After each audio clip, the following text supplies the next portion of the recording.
আজকের প্রোগ্রাম, আজকের সিরাত মাহফিল পেয়ে আপনারা বেজার না খুশি?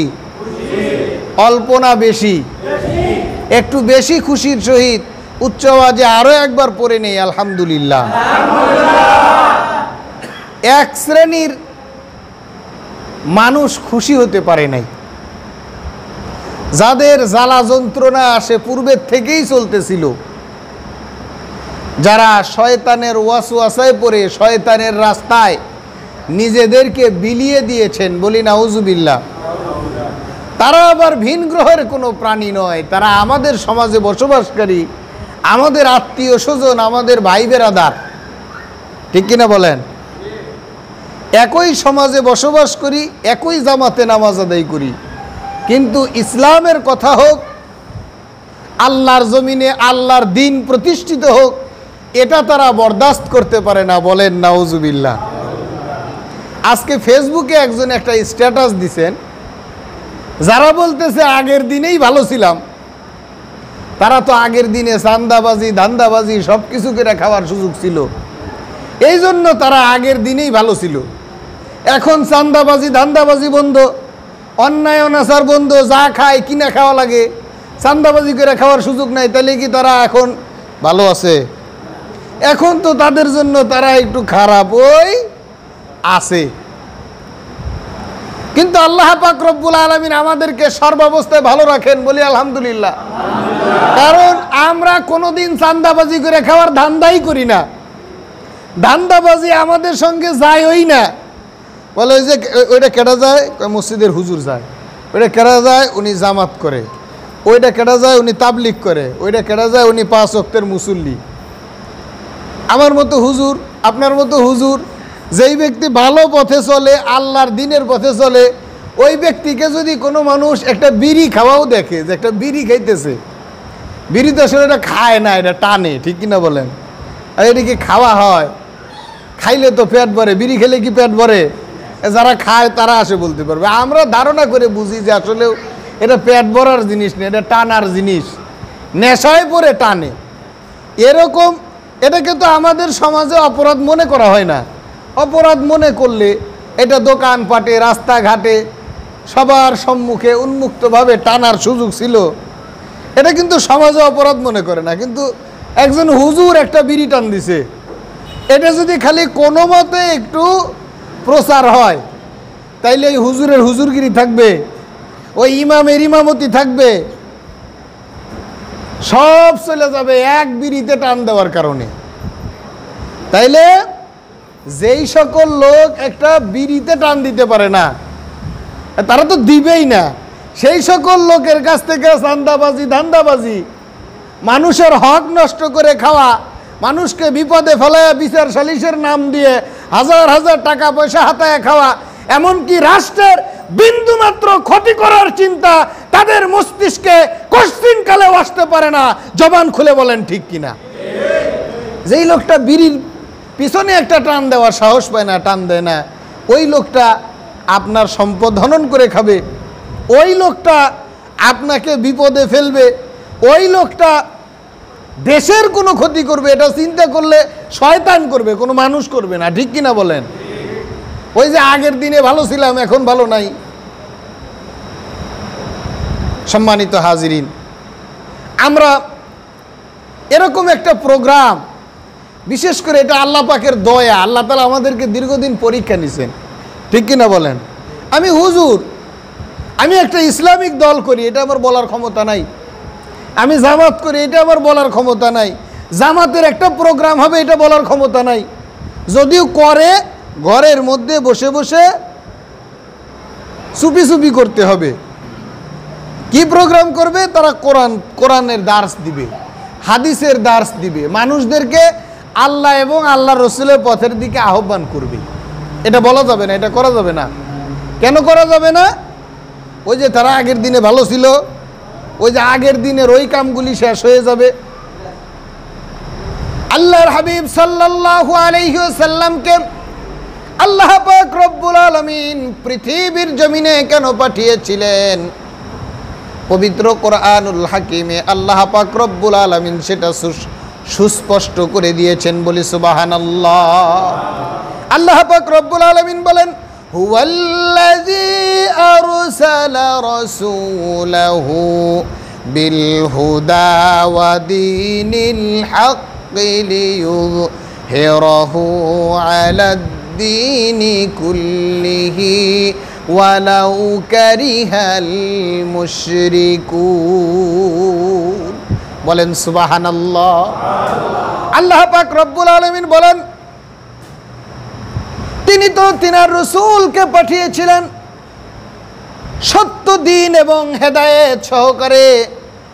কেন লিইয়ুযহিরাহু আলাদ-দীনি কুল্লিহি, সমস্ত জীবন ব্যবস্থার উপরে আল্লাহ পাক রব্বুল আলামিনের দ্বীনকে আল্লাহ পাক রব্বুল আলামিন বিজয়ী করতে চেয়েছিলেন, বলি সুবহানাল্লাহ।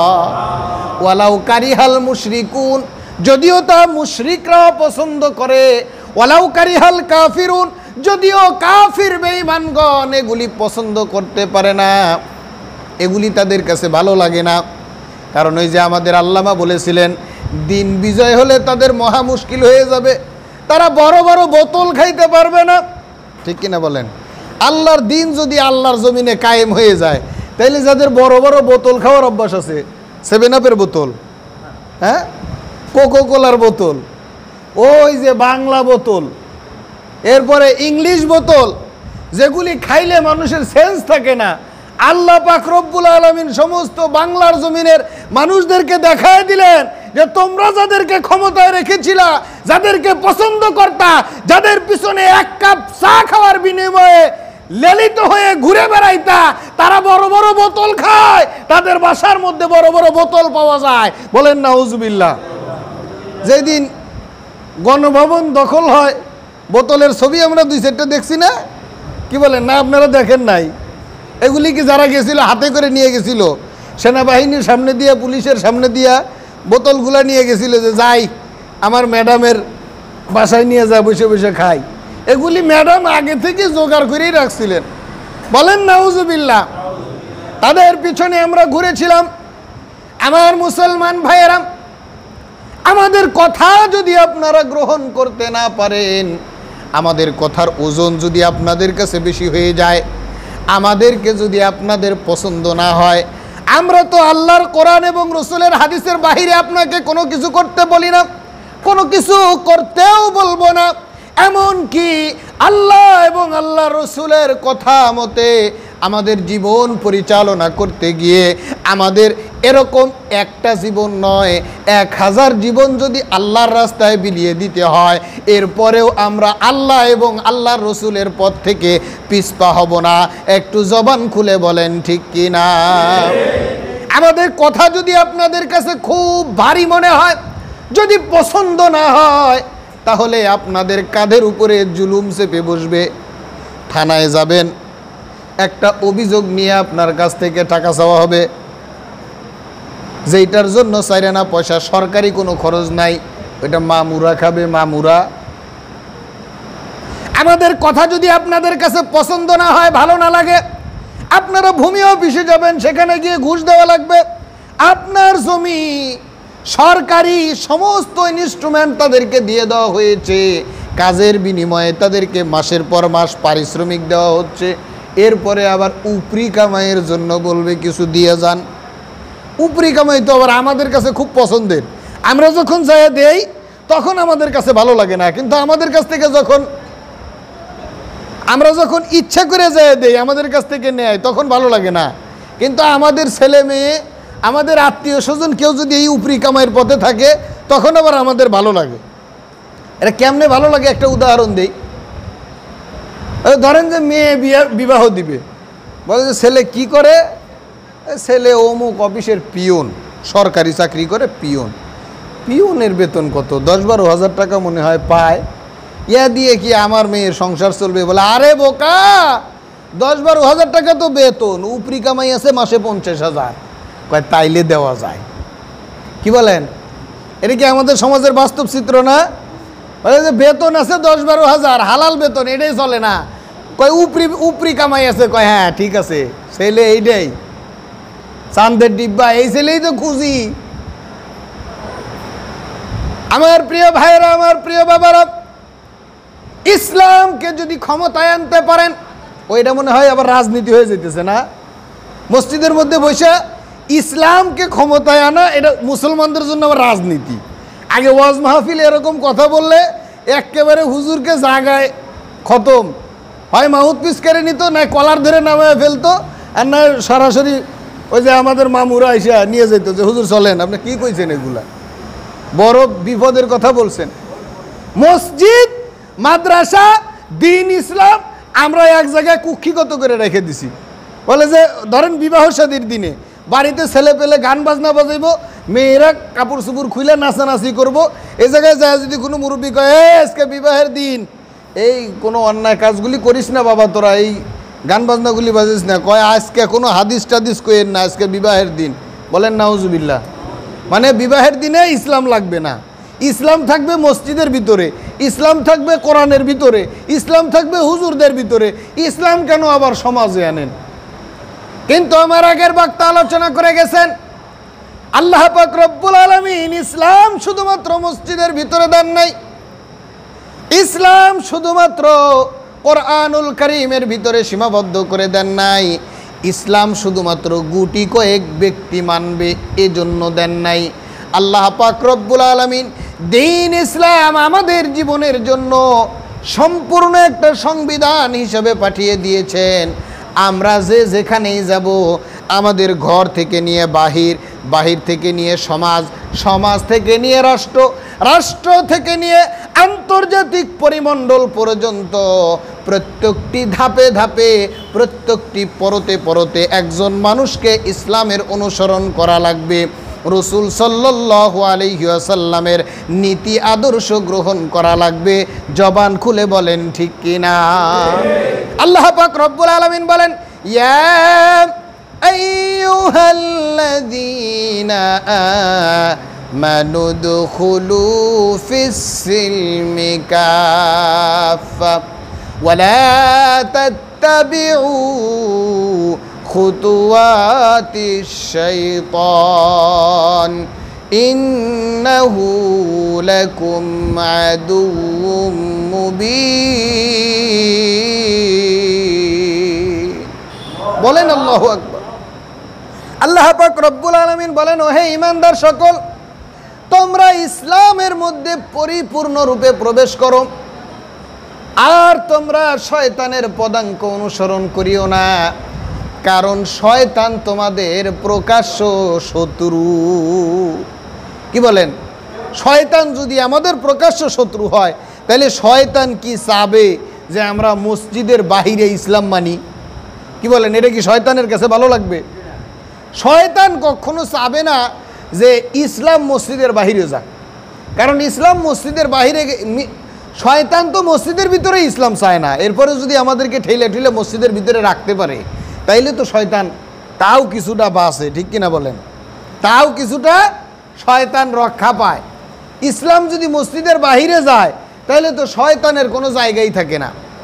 শয়তান বসে আছে থানায়, শয়তান বসে আছে উপজেলায়, শয়তান বসে আছে ভূমি অফিসে, শয়তান বসে আছে হাসপাতালে, শয়তান বসে আছে বিভিন্ন অফিস আদালতে, সে জায়গায় তার রাজত্ব চালাইতেছে।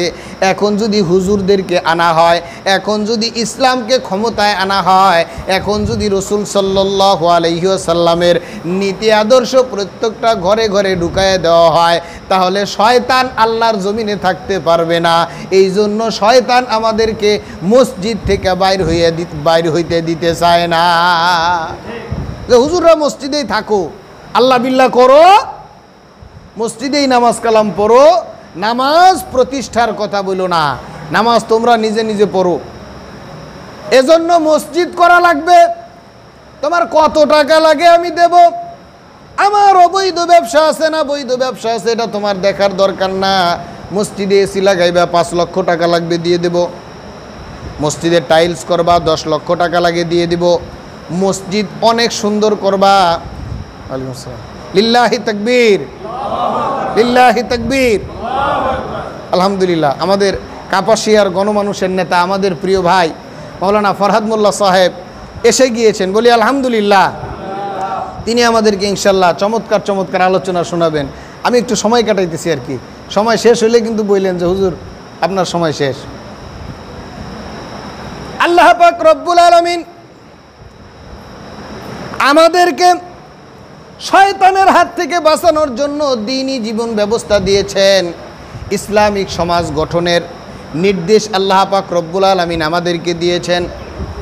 ওই যে পূর্বের কথায় ফিরে যাই, আমরা যারা হুজুর, আমরা যারা ইসলামী দল করি, আমরা একটা বিড়ির পেছনে টান মারতে পারি না, কিন্তু আমাদেরকে কত অপবাদ দিয়ে রাখা হয়েছিল যে হুজুররা জঙ্গি, হুজুররা দেশ বিরোধী, হুজুররা রাজাকার।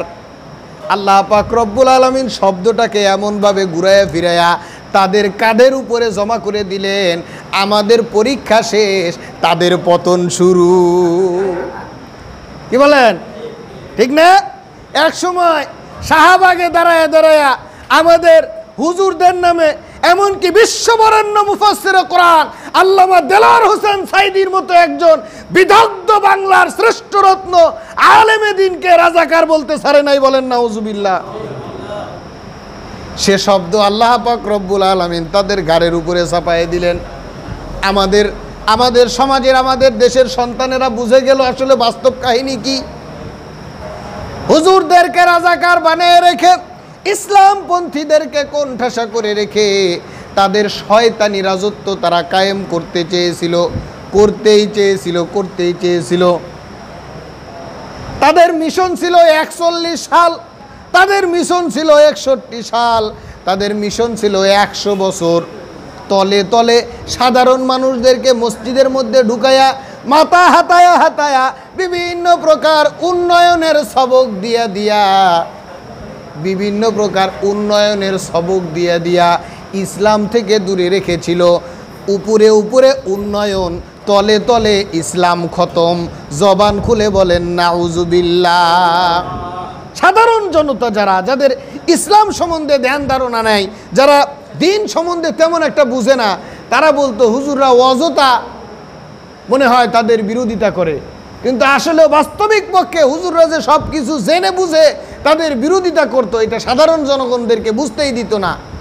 কারণ তাদের হাতে ছিল মিডিয়া, এমনভাবে অপপ্রচার চালাইতো, তাদের হাতে ছিল প্রশাসন, এমনভাবে আমাদেরকে কোণঠাসা করে রাখার চেষ্টা করত, মাথায় বার করতে দিত না, কথাই বলতে দিত না।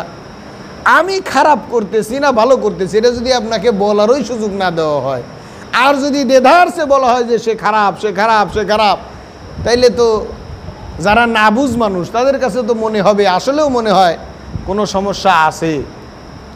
কিন্তু আমাকেও বলতে দেন, আপনিও বলেন, আসেন মাঠে, এখন তো খোলা মাঠ, আসেন না কেন?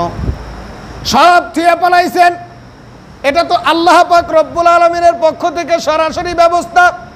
কারণ ইসলামের পক্ষে অবস্থান নিয়ে, দ্বীনের পক্ষে অবস্থান নিয়ে আল্লাহর জমিনের কোনো প্রতাপশালীরা টিকে নাই।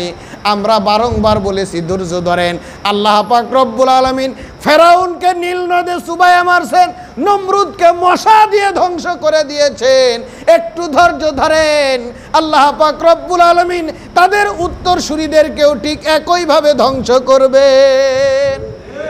সাধারণ মানুষ যারা ইসলামপন্থী, ইসলামকে ভালোবাসতো, মানতো, তারা খালি বলতো হুজুর আর কতদিন, দিন যে যায় না, রাত যে আসে না, চলতেই থাকে জুলুমের পর জুলুম।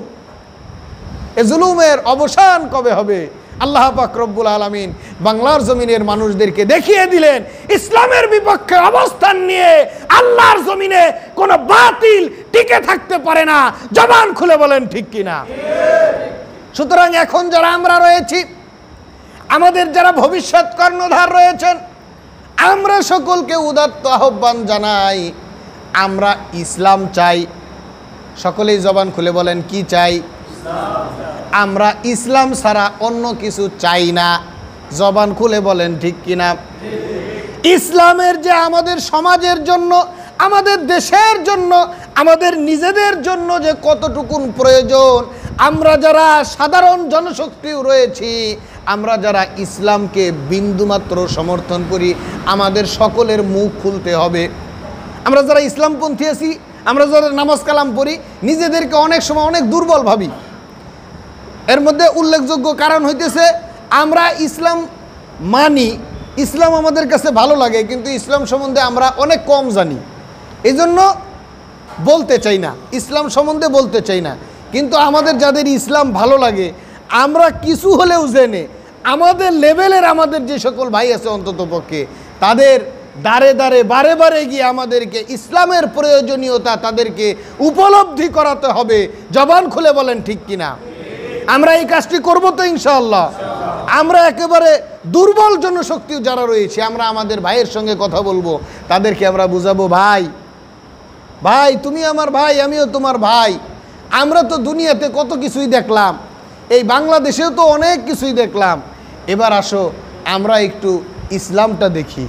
জবান খুলে বলেন ঠিক কিনা? আমরা একটু ইসলাম দেখি, ইসলামের পথে চলে দেখি আমাদের কেমন লাগে। আমার পূর্বের বক্তা বলে গেলেন যে আল্লাহ রসুল সাল্লাল্লাহু আলাইহি সাল্লাম মদিনা রাষ্ট্র প্রতিষ্ঠিত করে বিশ্ববাসীকে দেখিয়ে দিয়েছেন যে ইসলামিক রাষ্ট্র কেমন হয়। বলেন সুবহানাল্লাহ। আইয়ামে জাহিলিয়াতের একেবারে নিম্ন শ্রেণীর মানুষ যারা বর্তমান সময়ের সভ্যতায় মানবতার কাতারে পড়ে না, তারা এমন জেহালাতের মধ্যে নিমজ্জিত ছিল, সে সকল মানুষদেরকে ইসলামের মাধ্যমে আল্লাহ রসুল সাল্লাল্লাহু আলাইহি সাল্লাম যুগশ্রেষ্ঠ মানুষ তৈরি করে দিয়ে গেছেন। বলি সুবহানাল্লাহ। আর এখন তো 2024 সালের শিক্ষিত মানুষ, 2024 সালের বিবেকবান মানুষ, তারা যদি ইসলাম নিয়ে একটু স্টাডি করে, ইসলামী সমাজ যদি একটু দেখে, তাদের বিবেক খুলে যাবে, তারা ইসলামের প্রতি আকৃষ্ট হবে। জবান খুলে বলেন ইনশাআল্লাহ। এজন্য আমাদের পিছপা হলে হবে না, এজন্য আমাদের দুর্বল হলে হবে না, এজন্য আমাদের ভয় পেলে চলবে না। ভয়ের দিন ফুরায় গেছে। আল্লাহ পাক রব্বুল আলামিন আমাদেরকে অত্যন্ত সুদিন দিয়েছেন। যখন ভয়ের দিন আসিল, আমরা যারা সাধারণ মানুষ আছি, আমরা মনে করি মনে হয় হুজুররা সবগুলা পলায় আসিল, মনে হয় ইসলামের জন্য তারা কিছু করে নাই। ইসলামের জন্য যদি তারা কিছু নাই করে থাকে, তাহলে যে মাঝে মধ্যেই দেখতেন যে হুজুরদেরকে ধরে নিয়ে গেছে কিসের জন্য? তারা তো ইসলামের কাজই করত, তারা তো আল্লাহর কোরআনই প্রচার করত, রসুলের হাদিসই প্রচার করত, এইটাই তো তাদের সহ্য হইতো না। জবান খুলে বলেন নাউজুবিল্লাহ। আমি যখন মাহফিলের ময়দানে একেবারে খুব স্বেচ্ছা একটু কওয়া শুরু করি, তখন অনেকে কয় যে হুজুররা এখন দিন পাইছে, এখন তো কইবই। আমি বলি, ভাই আমরা দিন তো সবসময় পাই, ইতিপূর্বেও বলানোর জন্য আমাদেরকেই আনতেন, এখনও আমরাই বলি। ইতিপূর্বেও আল্লাহর কোরআন বলেছি, এখনও তো আল্লাহর কোরআনই বলি, শুধু বলার ভঙ্গিমা একটু চেঞ্জ ছিল, একটু বোঝানোর ক্ষেত্রে কৌশল অবলম্বন করেছি মাত্র। এরপরেও তো আমরা দেখেছি কনকনে শীতের রজনীতে বাংলার জমিনের অজস্র মুফাসসিরিনে কেরামগণকে কনকনে শীতের মধ্যে ঘর থেকে তুলে নিয়ে যাওয়া হয়েছে, মাহফিলের স্টেজ থেকে ধরে নিয়ে যায় সারা রাত খালি গায়ে রাখা হয়েছে। বলেন নাউজুবিল্লাহ। এরকম অসংখ্য ওলামায়ে কেরামের সঙ্গে আমার সম্পর্ক রয়েছে, যারা গল্প করেছেন, ভাই বলেছিলাম যে খালি জুব্বাটা গায়ে দেই শীতের দিন, কিন্তু দেয় নাই, বলে যে ওয়াজ করা ছুটাই। বলেন নাউজুবিল্লাহ। ওয়াজ করা ছুটাই, আগে ভাষাটা ছিল এমন, আরও কত কঠিন ভাষা ছিল। এজন্য তো ওলামায়ে কেরাম ইসলামপন্থী কেউ কখনো ইসলাম থেকে পিছপা হয় নাই। আমরা মুসলমানেরা তো ইসলামই চাই, ইসলাম ছাড়া অন্য কোনো জীবন বিধান আমাদের কাম্য নয়, আমরা মানি না, আমরা মানব না। জবান খুলে বলেন ঠিক কিনা? আমাদের ঘরে ইসলাম প্রবেশ করাতে হবে, আমাদের সমাজে ইসলামকে প্রতিষ্ঠিত করতে হবে, আমাদের দেশে ইসলামকে প্রতিষ্ঠিত করতে হবে। আমরা যদি প্রত্যেকটা জায়গায় ইসলাম প্রতিষ্ঠিত করতে পারি, দিনকে প্রতিষ্ঠিত করতে পারি, তাহলে প্রত্যেকটা জায়গায় আমরা সকলেই সমানভাবে সুফল ভোগ করতে পারবো। বলি সুবহানাল্লাহ। আপনি অসুস্থ, একটু হাসপাতালে যান, একেবারে কঠিন মানে মায়ের পিঠের জায়গা, জেল জুলুমের কথা নাই বললাম, একটু হাসপাতালে যান।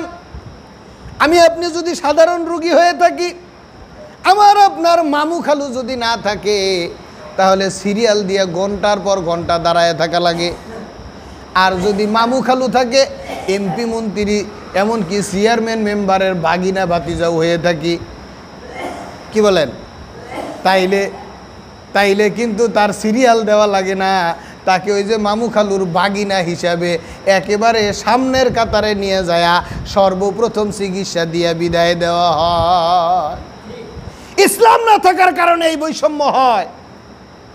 ভিআইপি পার্সনদের জন্য সাধারণ জনগণকে বারংবার কষ্টের শিকার পাইতে হয়। কিন্তু ইসলাম যদি প্রতিষ্ঠিত হয়, দিন যদি প্রতিষ্ঠিত হয়ে যায়, আল্লাহর জমিনে আল্লাহর সমস্ত বান্দাগণ সমানভাবে রাষ্ট্রের সুযোগ সুবিধাগুলি উপভোগ করতে পারবে, বলি সুবহানাল্লাহ। এজন্য আমাদের, যেহেতু আল্লাহ পাক রব্বুল আলামিন আমাদেরকে আল্লাহর জমিনে পাঠিয়েছেন আল্লাহর দ্বীন প্রতিষ্ঠার জন্য, আল্লাহর হাবিব সাল্লাল্লাহু আলাইহি ওয়াসাল্লাম তিনার জীবনের প্রত্যেকটি ক্ষণ আল্লাহর জমিনে আল্লাহর দ্বীন প্রতিষ্ঠার জন্য ব্যয় করে গিয়েছেন। আমাদেরকে আল্লাহর হাবিব সাল্লাল্লাহু আলাইহি ওয়াসাল্লাম বিদায় হজের ভাষণে আমাদেরকে ভাষণ দিয়ে গিয়েছেন, আমাদেরকে বলে গিয়েছেন, তারাকতু ফীকুম আমরাইন লান তাদিল্লু মা তামাসসাকতুম বিহিমা কিতাবাল্লাহি ওয়া সুন্নতি। বলেন সুবহানাল্লাহ। আল্লাহর হাবিব সাল্লাল্লাহু আলাইহি ওয়াসাল্লাম শেষ ভাষণে, বিদায় হজ্জের ভাষণে আমাদেরকে ভাষণ দিয়ে গিয়েছেন, ও আমার উম্মতগণ, আমি তোমাদের জন্য দুইটি জিনিস রেখে যাচ্ছি। একটি হচ্ছে আল্লাহর কোরআন, আর একটি হচ্ছে আমার সুন্নাহ, আমার হাদিস। তোমরা যদি এই দুইটি জিনিসকে আঁকড়ে ধরে রাখতে পারো, আঁকড়ে ধরে থাকো, তাহলে তোমরা পথভ্রষ্ট হবে না, বিপদগ্রস্ত হবে না। আমরা সেই রসুলের উত্তরসূরি উম্মত হয়ে আমরা আমাদের জীবনে পুঙ্খানুপুঙ্খারূপে আল্লাহর রসুল সাল্লাল্লাহু আলাইহি ওয়াসাল্লামের দেওয়া জীবন ব্যবস্থায় গ্রহণ করব। সকলেই বলি ইনশাআল্লাহ। আমাদের মধ্যে কোনো সংকোচ থাকা যাবে না, কোনো দ্বিধাবোধ থাকা যাবে না। ইসলামের কথা বলতে গিয়ে, ইসলামের বাণী প্রচার করতে গিয়ে আমি একা একা কেমনে বলি? মনে করেন একটা গাড়িতে সফরে যাইতেছি, সফর করতেছি, নামাজের সময় হয়ে গেছে, আমি একা নামাজের চিন্তা করতেছি, আর পুরা গাড়ির কেউ নামাজের চিন্তা করতেছে না। কারণ সমাজে তো আর নামাজ প্রতিষ্ঠিত নাই, কি বলেন, তাই না? আমরা নামাজ পড়ি, নামাজ কি কায়েম আছে? নামাজ কিন্তু প্রতিষ্ঠিত নাই। নামাজ যদি প্রতিষ্ঠিত থাকতো তাইলে দেখতেন দোকানদার দোকান বন্ধ করে আজান হয়ে গেছে মসজিদে চলে আসতো। আপনি নামাজ প্রতিষ্ঠিত করতে যান, আল্লাহর জমিনে আল্লাহর দ্বীন প্রতিষ্ঠিত করা, কায়েম করা তো দূরের কথা, নামাজ প্রতিষ্ঠিত করতে যান আপনার সমাজে, আপনি যাইয়া বলেন দোকানে যে আজান হয়ে গেছে, নামাজ ফরজ, দোকান বন্ধ করো, মসজিদে যাও, বলবে আয় তোরা দোকানের মধ্যে ঢুকাই, এরপর আগে পিটাই। মসজিদে যায় নামাজ পড়বো না পড়বো এটা আমার ব্যাপার, তোমার কাছ থেকে আমার শুনে যাওয়া লাগবে চান্দু, তুমি তোমার নামাজ পড়ো। বলেন নাউজুবিল্লাহ। আসলে কি তুমি তোমার নামাজ পড়বা নাকি নামাজ ফরজ প্রত্যেকটা মুসলমানের পড়তেই হবে? যদি না পড়ে, আল্লাহ পাক রব্বুল আলামিন পবিত্র কোরআনুল হাকিমের মধ্যে বলেন, মা সালাকাকুম ফি সাকর ক্বালু লাম নাকু মিনাল মুসাল্লিন। জাহান্নামে যাওয়ার এই আয়াতগুলির মধ্যে ধারাবাহিকভাবে বর্ণনা করা আছে। উল্লেখযোগ্য যে কারণগুলি হবে, এর মধ্যে প্রথম নম্বর কারণ হবে যে নামাজ না পড়ার কারণে জাহান্নামে যাবে। বলেন নাউজুবিল্লাহ। নামাজ প্রতিষ্ঠিত না থাকার কারণে, যেই নামাজ না পড়ার কারণে আমার মুসলমান ভাই জাহান্নামে যাবে, তাকে যদি নামাজের জন্য চাপ প্রয়োগ করি তাহলে উল্টা চাপ আমার উপরে আসে, ঠিক কিনা বলেন? এরকম অসংখ্য অগণিত অপরাধ সমাজে প্রতিষ্ঠিত রয়েছে। আল্লাহর বিধান মানুষেরা খেয়ালিপনা করে ছুটাইয়ে দিচ্ছে, আমরা তাদেরকে দ্বীনের কথা, ইসলামের কথা শক্তভাবে বলতে পারছি না। আমাদের ভাইদেরকে, আমাদের বন্ধুদেরকে, আমাদের সমাজবাসীকে, আমাদের দেশবাসীকে আমরা যদি আল্লাহর জাহান্নাম থেকে বাঁচাইতে চাই, তাহলে আল্লাহর জমিনে আল্লাহর দ্বীন কায়েম করা লাগবে। জবান খুলে বলেন ঠিক কিনা? আল্লাহর দ্বীন কায়েমের মিশনে আমরা সকলে অতপ্রতভাবে, স্বতঃস্ফূর্তভাবে জড়িত থাকবো তো ইনশাআল্লাহ। কারা কারা জড়িত থাকবো একটু আল্লাহকে হাত তুলে দেখাই। লিল্লাহি তাকবীর, লিল্লাহি তাকবীর। আলহামদুলিল্লাহ। যতটুকুন বললাম আর যতটুকুন শুনলাম, এতটুকুনের উপরে আল্লাহ পাক রব্বুল আলামিন আমাদের সবাইকে আমল করার তৌফিক